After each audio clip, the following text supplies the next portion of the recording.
This is a Wild Games Production podcast.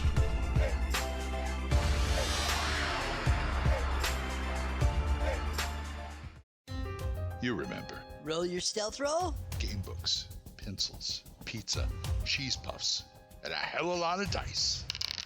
And the dragon woke up. Roll for Initiative. This is the Roll for Initiative podcast, where 1E is the place to be.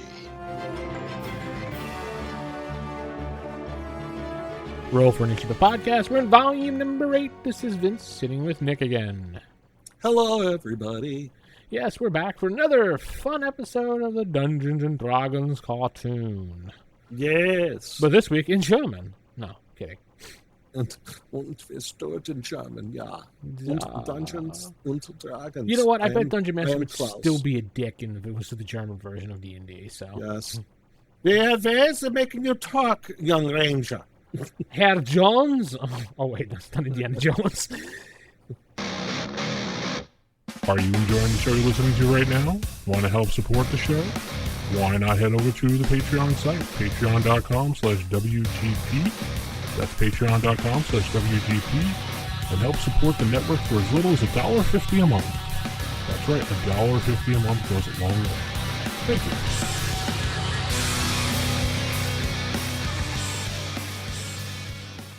So, you like AD&D 2nd Edition but no podcast to listen to? Guess what? We got the cure right here. I got a fever. And the only prescription is The Thaco's Hammer Podcast. You want me to put the hammer down? Join DMs Glenn, Brian, Corey, and Full On Gamer as they discuss, debate, and review the world of 2nd Edition AD. Yes. Go here. Give me a gin. Yeah, that's DM Corey ordering drinks. Sorry, girlfriend's getting gin. Rules, modules, supplements, clones, everything 2E is fair game. Someone lied to you, and there's an opposed roll, and, oh, they won, so you believe the lie. I know, but I don't, because I, the player, know that they lied to me. But you, the character, have to act like you take the lie. So listen into a podcast where number 2 is number 1. The Thaco's Hammer Podcast, the best damn 2nd Edition AD&D podcast ever. You'll find it on iTunes or at thacoshammer.info. All right. RFIstaff@gmail.com. We're getting a lot of good feedback from these episodes. People are enjoying them. And as we heard last episode, people were actually, one person at least that we know of, Nick's friend, was actually playing at a director's commentary side by side as they were watching the episode. So maybe you can do the same thing. Yeah, and get a huge laugh out of it, too. Yeah.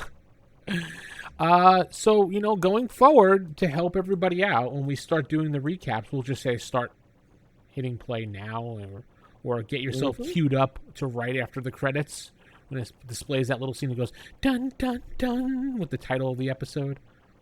Right, maybe when we announce the episode here, shall I do the announcement of the episode when we're ready? Yeah, I'm ready if you're ready. All right, well, here we go. And this episode is number 6, and this one is Beauty and the Bogbeast, written by John Gibbs. I guess Bob Richardson was uncredited for this. Oh, okay. Or directed by,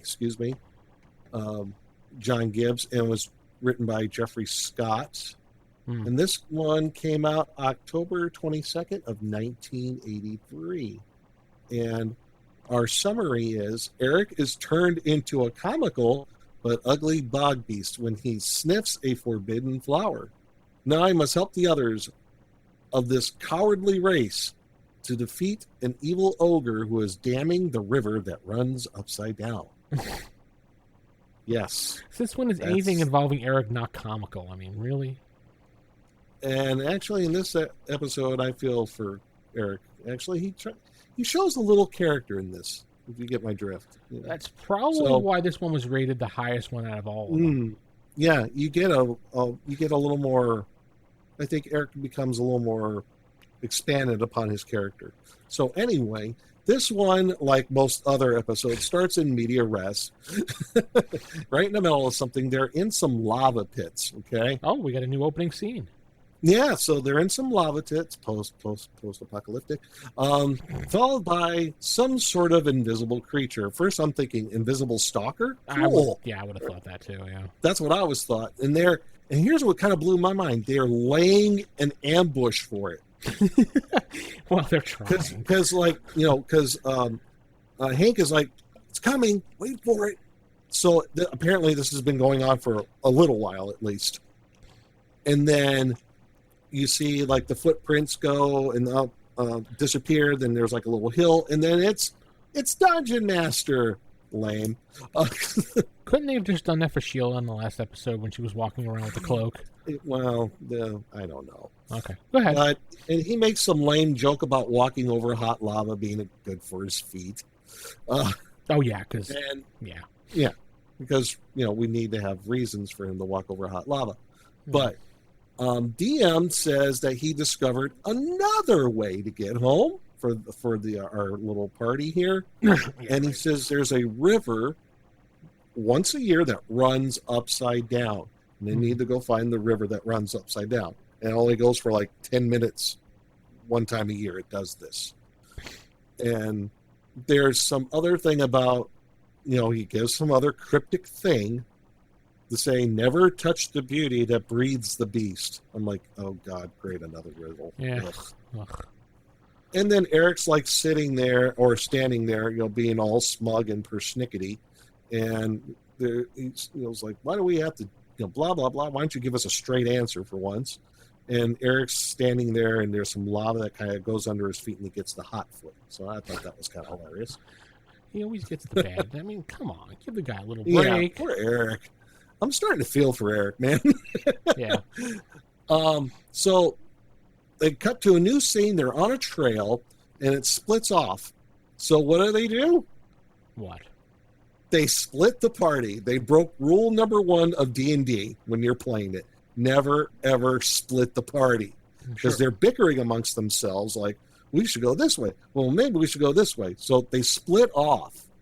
Hank's idea. And, yeah, it's like, okay, so you get split off of Bobby, Hank, and Sheila and Useless Uni go one direction, yeah, and then Eric, Presto, and Diana go off in another. See, this is the point where I would have knocked Uni into the lava, probably. Probably, yeah, because roasted unicorn, yum. Mm. So we get the first glimpse of Bobby, Hank, and Sheila, and I'm thinking, okay, maybe there's some sort of like, because apparently Hank and Sheila actually kind of sort of get along. Better than Diana. I think there's a thing going on there. I was hoping maybe they're trying to develop their characters a little bit here. No. But they go to this scene where they're in a jungle. Okay? They somehow go from this path going to the lava, they get to a jungle, and they find this gigantic wall of metal in the middle of the jungle. But it's not a giant wall of metal. It's an enormous statue. Actually, it's an enormous golem, which is really, it's huge, tremendous size. It's like the size of the Statue of the Liberty, wouldn't you say? Yeah, this is like the platform or the bottom part of it. They think it's a giant wall, but it's not. Yeah, it's like a ginormous freaking, iron golem. Like an iron giant, yeah. Yeah, and then somehow, they get into this battle. Uni gets snatched up by the golem along with Bobby. Aww. And then Hank's has this harebrained idea that he's going to use his bow, the energy bow shot, to snatch away Uni and Bobby from the hand of the golem. Because his bow does anything he wants when he needs to do it. I'm like, why not just shoot the golem? Isn't what you're doing very dangerous? What if you roll a 1? But, he shot fireworks the last episode, so why not? This bow can do anything. Apparently it works. So it worked. He got him, and they're riding the lightning, man, just like the Metallica album.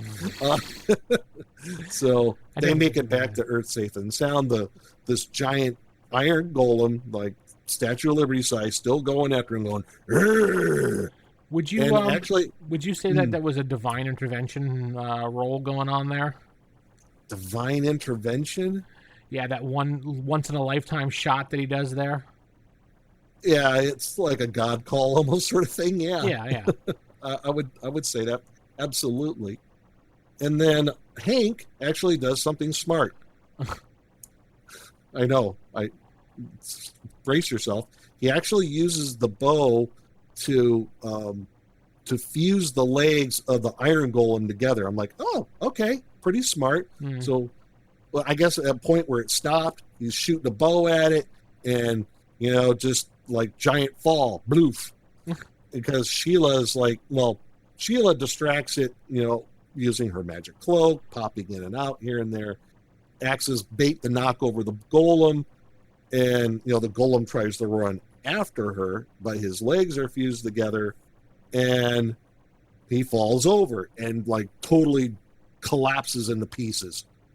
There's golem parts everywhere, mass hysteria. I remember we tried doing this in one of our games because after watching this cartoon, we thought it was a great idea. This giant golem? No, fusing the legs of iron golems together, no matter what size it was. Did it work? No, of course not. Of course not. They have higher magic resistance, that's why. Yeah, I know. But they get to the edge of the jungle, so they make it past this golem thing, and then they get to the edge of the jungle, and they find a desert. There's a lot of deserts in this place. It connects everything, apparently. Post-apocalyptic Earth.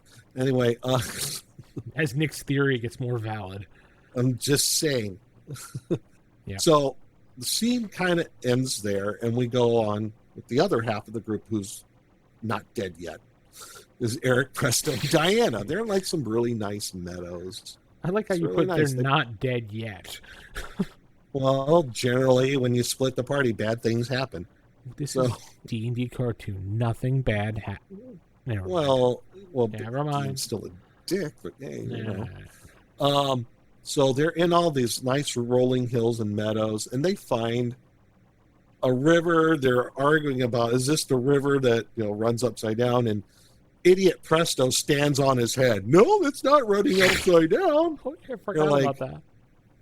Apparently, he has a high intelligence, but he has a wisdom of 3. So I have to question his intelligence being high at this point as well. But... Okay, I'll say it's 9. Barely enough. Bare minimum to be a magic user. Yeah. Well, he has one spell. What's that? He only has one thing he can do, is use the stupid hat. Right. It doesn't really make him a magic user anyway. But, he does that. And I'm like, really? Come on, man. Yes, humor, but it's really bad. Roll your eyes for humor there. Yeah. Well, so they kind of move along a little bit. The 12-year-old you probably laughed. I don't know. Maybe I probably thought stupid. Get more cereal. Yeah. And they find a strange flowering plant near the river. And there's some comments about beauty and its beautiful flower. And like Eric says, "Oh, this is a beauty." And he picks the flower, and Diana's like, "What's that about beauty?" And all of a sudden, like, there's this big puff of pollen or smoke out of the flower, and Eric turns into a frogman? A bullywog? A bullywog? I don't know. He turns into this Bogbeast. Now, I tried to look up the stats on the Bogbeast. Couldn't find anything on it. No one's done anything with the Bogbeast. Nah, because it was just basically him transforming into a werefrog at this point. Basically, it's just... now he talks, he goes... Yeah. Why couldn't it happen to Uni? I know. So, Presto and Diana are laughing their asses off. And if I could say this, arrogant bastard had it coming. So, that's what they were probably thinking, Okay. And there was a snide comments to Eric. Eric is all pissed off. And then he asked Presto to use his, he tells him to use his hat. And that's just epic fail all around for Presto using his hat. He fumbled. he like somehow he turns him like with gets a dress on with pigtails. Eric, ends up like that. Then he does something again where he turns into a sort of dragon-like thing, and then he's like, "Stop it." I'm beginning to believe that Presto's dice has all ones on them except for one side. One where it's a 20. Yeah, that's it. So, and then, like, when all this is happening, DM shows up. Oh, hey, guys. Like, you didn't heed my words. Yeah. And they're asking about DM to Dungeon Master to undo this spell. He says he can't do it because reasons. And yeah, he only has all the magic in the land, the most powerful person in the world, but he can't help them. Yeah, well, they didn't use the word curse, but we know it's a curse, right? Essentially. So in a way, it can make sense because the one who cast it, if there was a caster, I guess the plan is the only one that can undo it. But he does say to undo that spell, he has to find in what you dislike the most. You have to find something what you dislike the most. Uni? So, no. Okay. You, I'm sure. Yes, but that'd be me. For Eric, find whatever he dislikes the most. But it could be anything because he dislikes everything. I know. So, meanwhile, we go back to Sheila, Hank, and Bobby in the desert, and Uni. Sorry. And Uni sees a mirage, starts going over it like, and then he tries to drink from the mirage. I'm like, ass. That's like the typical go-to in cartoons. They're walking through a desert. They always see a mirage, and someone always tries to drink from the mirage. Drink it. Yes, that is so Looney Tunes. Yeah, absolutely. Next thing you know, there's anvils falling on Hank and Uni. No, just Uni. So yeah, and yeah, Uni just feels really stupid, and then Hank's bow starts like tugging around. Apparently, it's a divining rod for water as well. Oh yeah, that's right. So I'm thinking, okay, that's useful. Yeah, that's pretty cool. Okay, put that in your back pocket of things that Eric's bow can do besides shooting things. It's a divining rod. I have to look up the stats that they had for these things, and I wonder if they actually include it as divining rod. You know what? I think they did. Okay. Because someone, when they did that whole series, I think they incorporated all the little maybe extra things about the magic items, and I think divining rod for water is one of them. So it starts, and it points upward, and then Hank shoots up in the air. The shot comes down and makes a crater in the ground, and then you see and it's actually a pit, and it's like the sand sucking them in, and they go into this pit, and then they end up into some like underground bog, I guess. Yeah, that's what it looks like. Because then they end up being surrounded by Bogbeasts, because they all talk like this. It's like a Star Wars character, but yes, I have to stop it. Bogbeasts. I have to ask, how many times have they been in the desert so far? Like 5 episodes, and they just find out that it's a divining rod? I know. All right, go on. No continuity. No. So Bobby wants to kick the Bogbeast's butt. What else? Hank says, "Wait, just hold on." So Bobby, I'm guessing now we see another aspect of a player character class, like our last episode we saw. What was it, Sheila with her language skill? We see Bobby using his barbarian shout yell thingy. And the Bogbeast cower and run. Is that maybe part of his rage type thing, or? Yes, his barbarian rage, because nothing's more frightening than an angry 7-year-old. Well, you seen an angry 7-year-old at the toy store, and they don't get their way? I've had angry 7-year-olds at a toy store too of my own. Yeah, so you know. Yes. Mm-hmm. So yeah, that is frightening. Is Bobby actually like that age, 7? I thought he was like 7 or 8. I was thinking he's more like 10. You think so? I thought he was supposed to kind of represent the viewing audience in a sense, because... Oh, I guess so. He could be 9 or 10 still. Yeah. Nothing's more annoying than a 10-year-old. frightening than a more angry 10-year-old. Yeah. So like the bog beasts, where we get when they're talking, we understand that they're idiots and they're cowards. Yeah. And they tell the story of, I couldn't really tell the name of who they're talking about. Is it Caliban? I think so. I couldn't tell you. It's like they tell the story of Caliban, who blocked up the river. Make the fish go away. So the fish go away, dur. And Caliban wants to get rid of the bog beasts by blocking up the river. Yeah. Well, so that works. There's the thing. Yeah.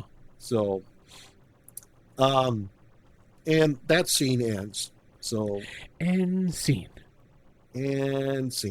So now we go back to Eric, Diana, and Presto, who end up in a swamp kind of bog area. Not the one that Sheila, Hank, and Bobby are in right now. And they're being chased by this dragon snake thing. Actually looked kind of cool. I'm not sure what it was, but it looked kind of dragon-like to me. Yeah. Because of the head. Yeah. And then they all of a sudden start sinking to the swamp, and the scene ends.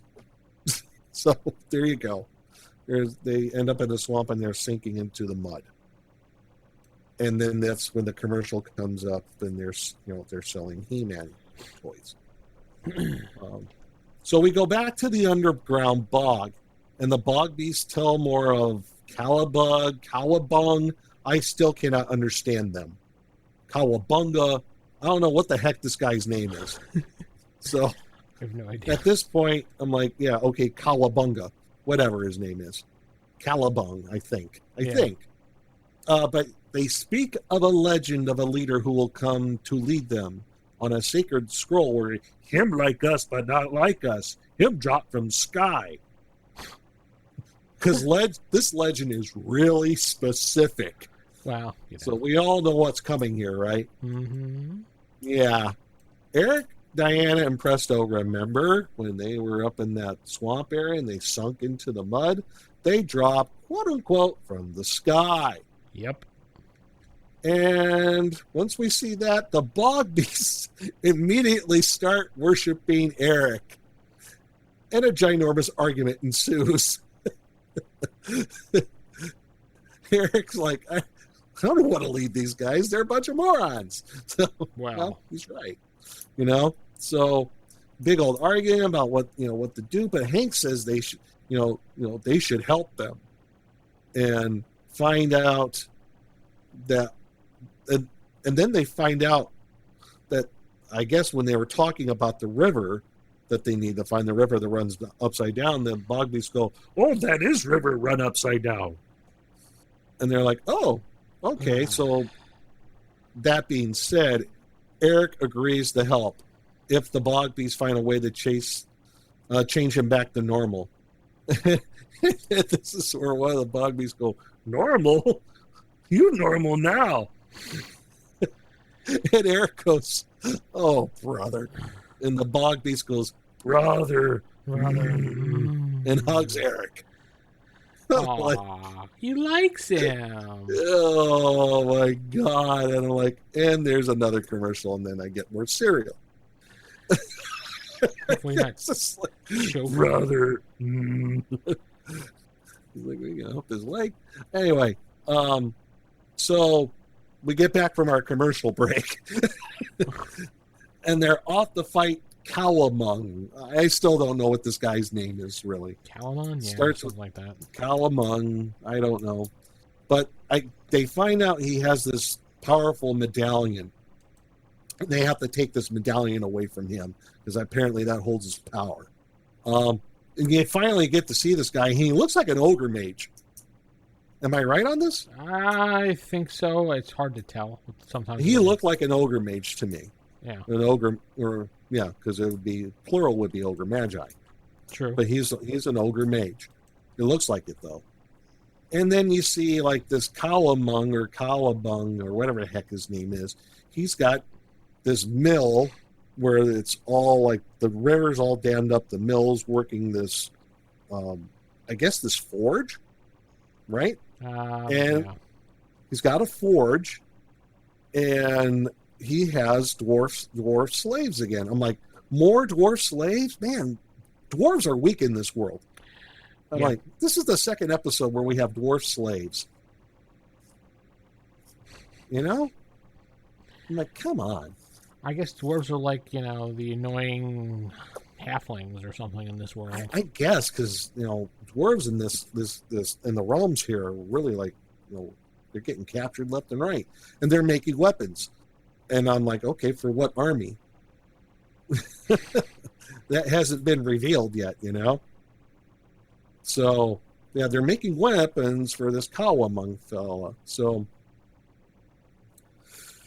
Sheila goes stealth mode with her cloak and takes the medallion from Kawamung.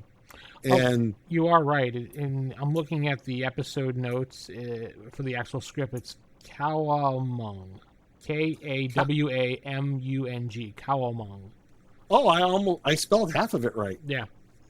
Oh, wow. Who would have thought? Mm-hmm. So, Kawamung, she takes the medallion, rips it off his neck, and Kawamung's like, oh, you stupid, that's not real. That is not the real medallion. It was a fake. So, I guess he shoots a laser beam from the real medallion. It looks like a laser beam shoots out of it. Mm-hmm. And then Eric yells at the Bogbeast to attack. And apparently they're cowering and everything. Sheila tries again to get the medallion, and she gets caught by Kawamung. And Bobby gets all upset because that's his sister, So he gets all upset. There's this tree next to him, and then he uses his big old club and knocks the tree down, smacks it down. Yeah. And we see, I guess, Calabung, he shoots a magic blast from his, that medallion again, and Eric deflects this magic blast away. I guess it was directed at him and the Bogbeast. So the Bogbeast run away, but so does Eric. Yeah. So he bravely ran away. And this is where Presto gets into it. So Presto tries his magic hat. He's hiding behind a bunch of rocks, possibly stone. And he does conjuring bippity boppity boo and pulls out a frisbee. Okay? He does his best impression of Urkel. Yeah. Did I do that? And then he throws it away. And it just so happens when he throws the frisbee away, it gets caught into the mechanics of the mill, and the mill breaks apart because you got something caught in all the cogs and everything. Did I do that? So, yeah, Chalk went up there for Presto. He's up to 9 now. All right, he's chalk it up. done useful things. It was useful. It worked. A little plastic frisbee from Whammo destroyed a whole mill used for forging weapons. I was hoping that at this point, the 10-year-old, or maybe at this point, 5-year-old Jaleel White would come in and just kick him in the nuts for stealing his phrase in the future. He need me in your nuts. Yeah. But so the mill breaks apart. Yay. And the river is free, and it runs upside down. Yeah. And they have 1 minute to get home.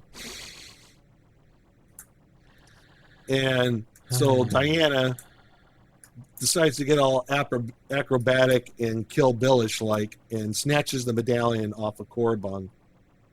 And once she does that, the real one, Calabung turns into a Bogbeast. He wasn't an ogre mage after all. Wah, wah, wah. Big surprise. Yeah. And the dwarves chase Calabung away. Calabung. Whatever his name is. So they chase him away, but this is actually where it gets kind of interesting. Yeah.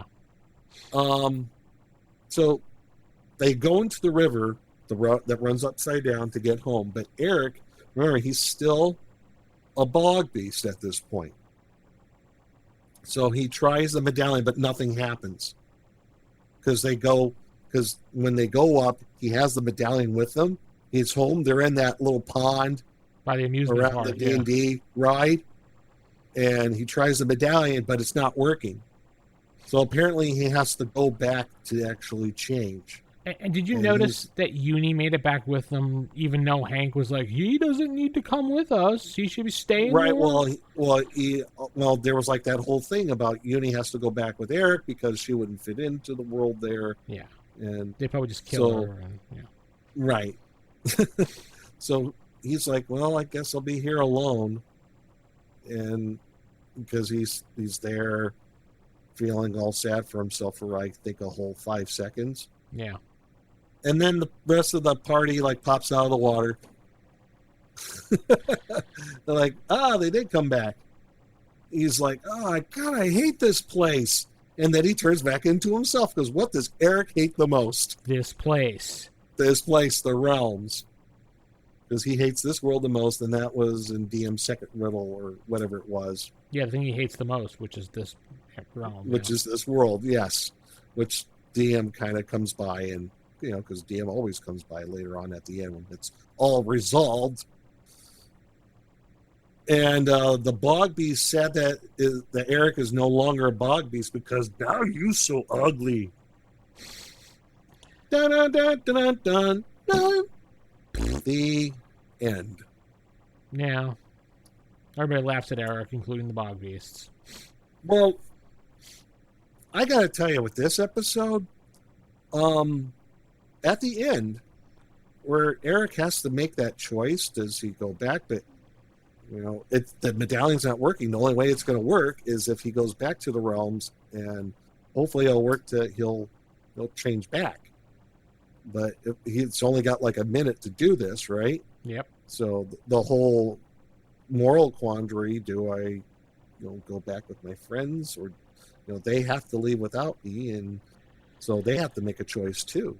So this is the second time that they've had a chance to actually go home and see home. First time that they actually made it home, but had to actually go back because of various reasons, like helping an ally or helping themselves. So. Right. So, and I guess if there was a message in this episode, would be that don't split the party. Well, one, don't split the party. Yes, and two, that the party is they have to stay together. They're kind of like becoming this family, if you will, as dysfunctional as it is. They've kind of become this family, right? So, and they know it wouldn't be fair for Eric to be alone. If they're going to do this, they pretty much they didn't say it, but I think it was kind of implied if they're going to go home, they're going to all go home together. Wow. So it's helping out your friends here, I guess. The moral of the story is friends should stick together through thick and thin, and right, friends stick together. And really, what do they have to go back to? Their boring lives? Right. I mean, come on. If I had a choice, I'd go to the realms, maybe. I don't know. Maybe, leave the unicorn. Because reality sucks. So go back and leave the unicorn? I don't know. Yeah, well, of course. So, again, this is an episode just like the last one. I just can't really see how to get some nuggets for an adventure out of it. The whole Bogbeast thing is... You can actually do it by one of the party members getting cursed, and they have to find a cure. Yeah. And maybe they have to find you can lay out some rumors, like, there's these Bogbeasts that hold the cure to your curse, and, that you can get involved that way. I guess you could. Sure. Work on the whole cure. I mean, curse, find... cure to the curse. Now the whole Cowabung thing. Probably not. Would you? I would actually keep him as an ogre mage. Yeah, that probably would make more sense. And maybe he had some friends too. You know what I mean? He had some lackeys besides the dwarves he's using to force labor. I don't. So the medallion changes you. I'm trying to figure out exactly what the medallion does. It morphs you into an ogre mage. Or it brings you back to your true self.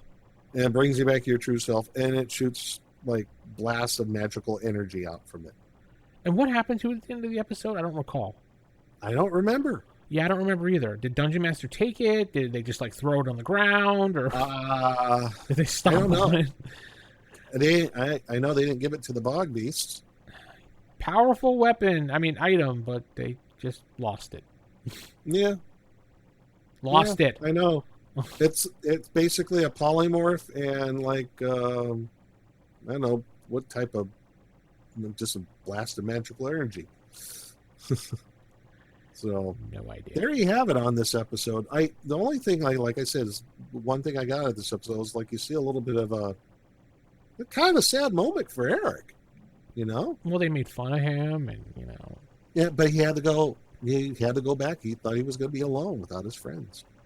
But that lasted like a whole 5 seconds. But well, this episode definitely taught me that if you're ugly and don't look the same as everybody else, you get made fun of, and it's okay. So yeah. Moral of the episode: if you look ugly, you get made fun of.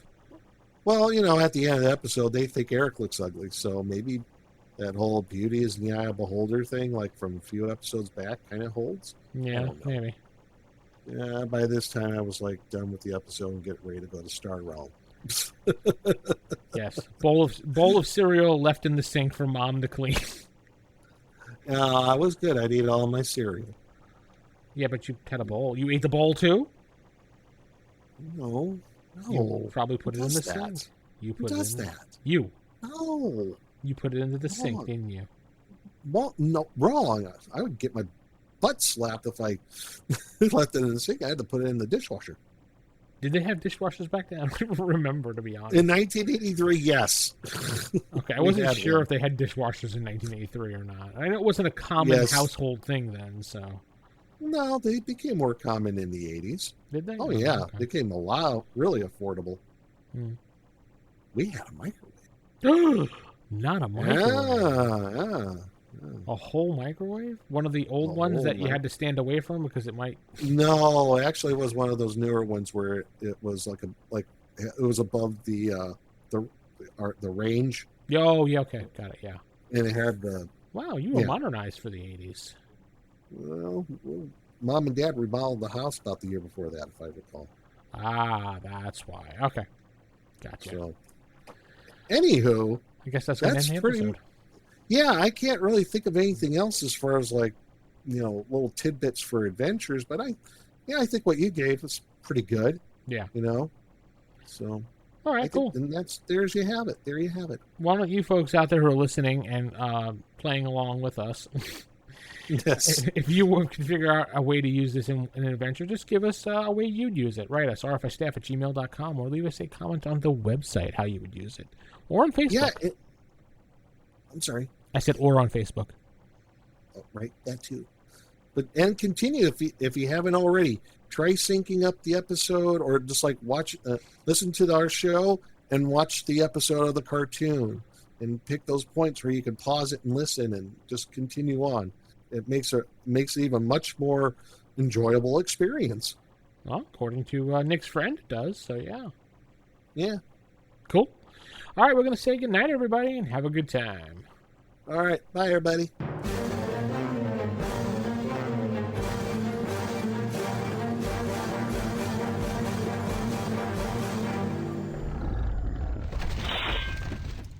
Roll for initiative.